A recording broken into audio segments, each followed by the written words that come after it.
जय हिंद मेरे डियर साथी, मैं आपका साथी विकास। और आज हम देखने वाले हैं एक प्यारा सा वीडियो जिसको हम क्या बोलते हैं, एस्ट्रोजन बोला जाता है। ये देखा जाए तो डी फार्मा सेकेंड ईयर का फार्माकोलॉजी में चैप्टर नंबर 10 का ये पोर्शन है।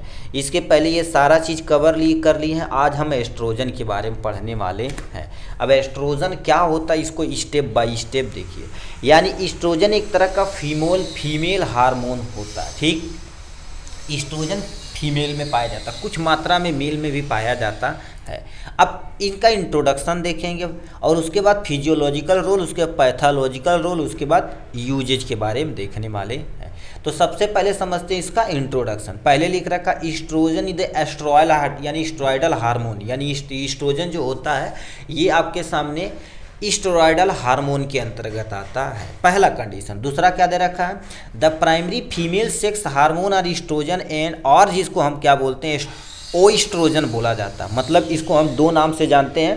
पहला आपके सामने क्या हो जाएगा एस्ट्रोजन, तथा दूसरा ओएस्ट्रोन के नाम से, एस्ट्रोजन के नाम से जानते हैं, ओएस्ट्रोजन के नाम से जानते हैं। ठीक, estrogen are the responsible for the development and control of the reproductive system. मतलब एस्ट्रोजन जो होता है फीमेल के अंतर्गत तुम्हारे पास क्या रिप्रोडक्टिव सिस्टम को डेवलपमेंट करता है और उसको कंट्रोल करता है। Secondary sex character, secondary sex character ऐसे करेक्टर होते हैं जिसमें फिजिकल अपीयरेंस डेवलप होता है। जैसे क्या हो जाएगा आपके सामने, नॉर्मल देखा जाए तो ब्रेस्ट का रीजन क्या हो जाता है, थोड़ा सा इंक्रीज कर जाता है, पेल्विक रीजन थोड़ा सा बढ़ जाता है, और तुम्हारे पास मेंस्ट्रुअल साइकिल क्या हो जाएगी, स्टार्ट हो जाएगी। ये सारी एक्टिविटी तुम्हारे पास होती है, सेकेंडरी सेक्स करेक्टर के अंतर्गत आती है। जो कौन कराता है आपके सामने, एस्ट्रोजन कराता। तो वही लिख रखा है, estrogen are responsible for the development and control of reproductive system and secondary sex character. मतलब यानी मेंस्ट्रुअल साइकिल को छोड़ के जो अन्य एक्टिविटी उनकी होती है उसको बोला जाता है। आपके सामने उनकी वॉइस क्या हो जाती है, थोड़ा सा डीप यानी पतली हो जाती है। ये सेकेंडरी सेक्स करेक्टर के अंतर्गत आता है। एस्ट्रोजन फर्स्ट और दूसरा लिख रखा, एस्ट्रॉन देखा जाए तो ईस फर्स्ट बोला जाता है, एस्ट्रोडियोल ईस टू बोला जाता है, और स्ट्रियोल होता है E3 are the natural occurring in मोन यानी फीमेल। मतलब फीमेल में देखा जाए तो E1 E2 E3 के तुम्हारे पास ये नेचुरल में ऑलरेडी नेचुरल पाए जाते हैं। अब इसको देखेंगे इंजेक्शन के फॉर्म में भी एस्ट्रोजन आता है। ठीक, तो ये आपके और टैबलेट के फॉर्म में भी आता है, आपको हम दिखाते हैं। ठीक है, एस्ट्रोजन और प्रोगेस्टेरॉन का टैबलेट। ठीक, ये आपके सामने प्रोगेस्टेरॉन है, एस्ट्रोजन नहीं है, ये प्रोगेस्टेरॉन है। ठीक है, चलिए ऐसी टाइप से रहता है। देखिए यहाँ पर तुम्हारे पास 3 गोलियाँ होती, पहला दिन, दूसरा दिन, तीसरा दिन इसे इनटेक किया जाता है। ठीक है, तो E1 E2 और E3 are the natural occurring in यानी वुमेन। वुमेन में देखा जाए तो ये तुम्हारे पास 3 स्टेप होता है जो पाया जाता है। जो यानी का लिख रखा ईस्टेरॉल जो तुम्हारे पास E4 होता, other type of oestrogen formed during the pregnancy. मतलब जब फीमेल प्रेग्नेंट हो जाती उस समय क्या होता है, E4 भी क्या होता बाबू, फॉर्मेशन होता है। ठीक, ये दोनों सब एस्ट्रोजन तथा प्रोगेस्टेरॉन मिलकर जो क्या कर देते हैं, यूट्रस में बेबी को ट्रैप करते रहते हैं और 9 मंथ तक डेवलप करते रहते हैं। ठीक, small amount of estrogen are present in a, ठीक है, फाउंड इन ए या present in a male. Male के अंतर्गत भी छोटा अमाउंट में क्या पाया जाता है गुरुदेव, एस्ट्रोजन पाया जाता है। तो ये आपके सामने इंट्रोडक्शन था किसके बारे में, एस्ट्रोजन के बारे में। वह दोबारा सुनिए, एस्ट्रोजन एक स्टेरॉयडल हार्मोन होता है जो सेक्स हार्मोन, फीमेल का सेक्स हार्मोन कहलाता है। ठीक, ये एस्ट्रोजन के डेवलपमेंट और कंट्रोल किसके लिए, रिप्रोडक्टिव सिस्टम तथा सेकेंडरी सेक्स करेक्टर के लिए रिस्पॉन्सिबल होता है। E1 E2 E3 जो तुम्हारे पास नेचुरल अकरिंग यानी वुमेन में पाया जाता है। E4 is the other type of oestrogen formed during the pregnancy. यानी E4 जो होता है जब प्रेग्नेंट फीमेल होती तो उस समय भी फॉर्मेशन होता। कुछ अमाउंट में क्या हो जाता है, मेल में भी ये पाया जाता है। क्या हो गया, मेल में भी पाया जाता है।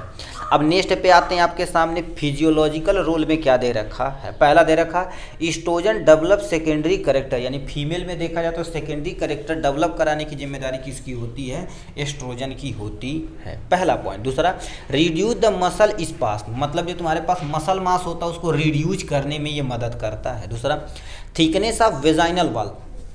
यदि आपके सामने हम क्या कर देते हैं, ठीक है, देखिए इस टाइप से तुम्हारे पास होता है। ठीक है, इस टाइप से आपके सामने ये फीमेल वाला हम रिप्रोडक्टिव सिस्टम बनाए तो इधर हो जाएगा, और ऐसे करके आपके सामने इधर चला आएगा इधर से, ठीक है।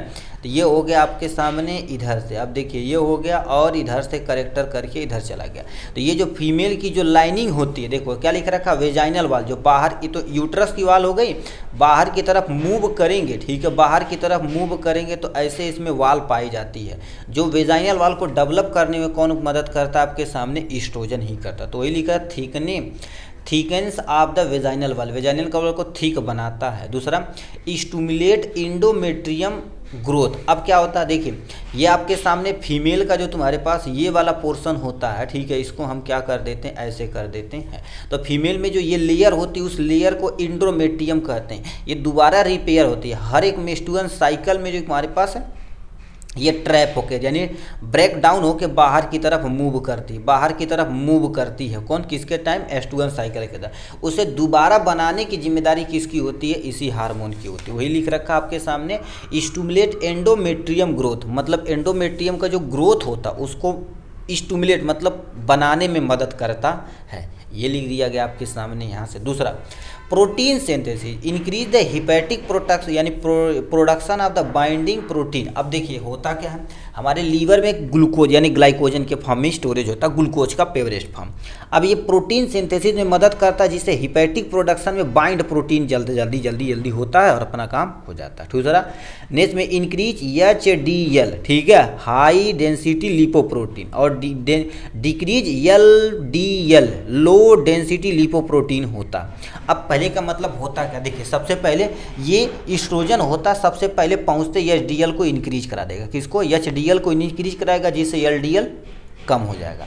अब इम्प्रूव, और तुम्हारे पास इम्प्रूव लिपिड मेटाबॉलिज्म, इससे हमारे पास मेटाबॉलिज्म का इम्प्रूवमेंट बढ़ जाता है और कार्डियोवास्कुलर रिस्क क्या हो जाता है, थोड़ा सा कम हो जाता है। कहने का मतलब क्या होता है, देखिए हमारे शरीर के अंदर HDL की मात्रा कम हो जाती है, जिससे LDL की मात्रा घट जाती है। अब जिससे इम्प्रूव द तुम्हारे पास यानी लिपिड मेटाबॉलिज्म का इम्प्रूवमेंट थोड़ा सा बढ़ जाता है, जिससे कार्डियोवास्कुलर डिजीज यानी हार्ट वाली समस्या क्या हो जाती है, कम हो जाती है ईस्ट्रोजन वाले लेवल पे। रेगुलेट द मेंस्ट्रुअल साइकिल, जैसे हम नॉर्मल भाषा में क्या बोलते हैं, पीरियड्स बोला जाता है, ठीक है। नॉर्मल भाषा में आपके सामने क्या हो जाएगा गुरुदेव, पीरियड्स हो जाएगा। इसको कंट्रोल करने की, इसको रेगुलेट करने की जिम्मेदारी ईस्ट्रोजन की होती है। ये आपके सामने फिजियोलॉजिकल रोल दिया गया है यहाँ से। दूसरा आपके सामने क्या लिख रखा है, आपके सामने पैथोलॉजिकल रोल के बारे में आते हैं यहाँ से। उसके बाद क्लिनिकल। अब पैथोलॉजिकल रोल में उसको रखा जाता है कि मान लेते हैं ईस्ट्रोजन यानी जो ईस्ट्रोजन लेवल ज़्यादा होगा तब क्या होगा, कम होगा तो क्या होगा, यही चीज़ यहाँ पर बताया जाता है, ठीक है। देखिए क्या लिख रखा आपके सामने, excess estrogen can stimulate growth of the certain cancer, जैसे ब्रेस्ट कैंसर। मतलब यदि हमारे शरीर के अंदर, फीमेल्स के शरीर के अंदर ईस्ट्रोजन लेवल ज़्यादा हो जाएगा, यदि ईस्ट्रोजन लेवल ज़्यादा हो जाएगा तो उनमें कैंसर होने का खतरा बढ़, जैसे ब्रेस्ट कैंसर हो गया, और कभी कभी क्या होता है ओवेरियन कैंसर भी या यूट्रस कैंसर होने का चांस बन जाता है, ठीक। Low estrogen level lead to the osteoporosis होता है, ठीक है। ऑस्टियोपोरोसिस में तुम्हारे पास क्या होता है, आप ध्यान से सुनिए। ऑस्टियोपोरोसिस में तुम्हारे पास जो भी बोन रहती है वो क्या हो जाती है, वीक हो जाती है, मतलब बहुत कमज़ोर हो जाएगी। मतलब देखो क्या दिया, लो एस्ट्रोजन लेवल मतलब शरीर के अंदर एस्ट्रोजन लेवल की कमी होगी तभी फीमेल के अंतर्गत, तुम्हारे मेल के अंतर्गत भी, ठीक है, किसका कमी हो जाती है, आपके सामने एस्ट्रोजन की कमी होगी तो ऑस्टियोपोरोसिस हो जाएगा। ऑस्टियोपोरोसिस, हड्डियाँ भंगूर हो जाएंगी यानी बोन वीक हो जाएगा। आल्सो कॉजेज मीनोपॉज, मीनोपॉज क्या होता है, अब दो तरह की टर्मोलॉजी आती है। देखिए यदि मेंस्ट्रुअल साइकिल स्टार्ट होगा, यदि मेंस्ट्रुअल साइकिल स्टार्ट होगा तो उसका नाम आपके सामने मेनार्ची दिया जाता है। क्या हो गया, मेनार्ची। अब मेंस्ट्रुअल साइकिल यदि इंड होगी, मेंस्ट्रुअल साइकिल इंड होगी तो उससे क्या बोला जाता है गुरुदेव, मीनोपॉज बोला जाता है। अब दो कंडीशन होती है, यानी मेंस्ट्रुअल साइकिल कब स्टार्ट होता। अब देखा जाए तो टेम्परेचर इतना ज़्यादा हो गया तो 12 से लेके, ठीक है, यानी 12 से लेके 15 साल के बाद, याद रखना ईयर के बाद क्या हो जाता है, उनमें मेंस्ट्रुअल साइकिल फीमेल में स्टार्ट हो जाता है। मीनोपॉज मतलब जब तुम्हारे पास 50 से लेके 55 साल की फीमेल हो जाती हैं, ईयर की हो जाती, तो उस टाइम में उसमें मेंस्ट्रुअल साइकिल बंद हो जाता है, तो उसको क्या बोलते हैं, यानी मीनोपॉज बोलते हैं, जब मेंस्ट्रुअल साइकिल बंद होती है। वही चीज़ लिख रखा, आल्सो कॉज द मीनोपॉज यानी लो ईस्ट्रोजन, यानी ईस्ट्रोजन की कमी होगी तो मीनोपॉज होने का खतरा बढ़ जाता है।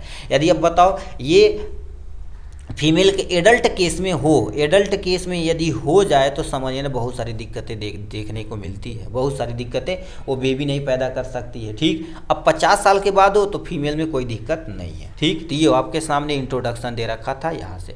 अब क्लिनिकल यूज मतलब एस्ट्रोजन का कहाँ कहाँ प्रयोग किया जाता है, तो पहला कंडीशन दे रखा, estrogen is a use birth control, यानी बर्थ कंट्रोल में मेंटेन करने के लिए हम एस्ट्रोजन का इस्तेमाल करते हैं। दूसरा आपके सामने रेगुलेट द मेंस्ट्रुअल साइकिल, इसे एमसी बोला जाता है, जैसे पीरियड नॉर्मल भाषा में बोला जाता है। तो इसको रेगुलेट करने की जिम्मेदारी किसकी होती है, एस्ट्रोजन की होती है। दूसरा आपके सामने क्या दे रखा, प्रिवेंट ऑस्टियोपोरोसिस, ऑस्टियोपोरोसिस को ठीक करने में हम क्या कर देते हैं, एस्ट्रोजन का प्रयोग करते हैं। दूसरा आपके सामने एमिनूरिया, एमिनूरिया तुम्हारे पास क्या होती है, यदि मेंस्ट्रुअल साइकिल इंड खत्म हो जाता है उस कंडीशन को एमिनूरिया बोला जाता है।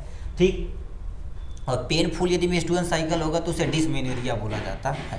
तो इन सबको ट्रीट करने के लिए हम क्या कर सकते हैं, अलग से एस्ट्रोजन का टैबलेट इंजेक्शन दोनों आता, आप इजीली प्रयोग कर सकते हैं। बट एस्ट्रोजन ये हार्मोनल वाली जितनी भी दवाइयाँ हैं बिना प्रिस्क्रिप्शन के डॉक्टर के, आप फार्मासिस्ट भी इसको दे नहीं सकते हैं, नहीं तो इसका एडवर्स इफेक्ट बड़ा खतरनाक होता है। ठीक, तो चलिए आज के लिए बस इतना ही, फिर मिलेंगे नेक्स्ट वीडियो में नेक्स्ट टॉपिक के साथ। तब तक के लिए bye bye and take care.